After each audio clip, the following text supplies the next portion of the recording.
गोव्यात अनेक चोरीची प्रकरणात नोंद आशिल्लो ऑगस्टीन झेवियर वय वर्ष 30 एका कारवार जिल्ह्यातल्या गोकर्ण पोलिसांनी गोकर्ण हांगासरल्या रुद्रपाद हांगासर रात्री अटक केली आसा।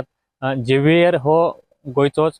गोव्यात चोरी केल्या उपरांत त्या चोरींतल्यान जो मुद्देमाल मेळटा तो मुद्देमाल विकून जे पैसे येतात ते पैसे घेऊन गोकर्ण हांगासरल्या समुद्र किनाऱ्याचेर तो ऐश आराम जिंदगी तो जगत आशिल्लो।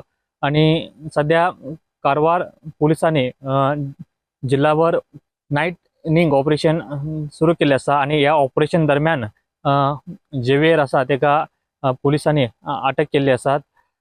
गोव्यात या झेवियर हेचेर 20 पेक्षा अधिक केसीस आसात चोरीच्योच आणि कर्नाटकांतूय हेचेर चोरीचे केसीस आसात काय ना हेच्या बाबत सध्या गोकर्ण पोलीस आसात ते तपास करीत आसात। प्रुडंटा खातीर प्रमोद फोंडे।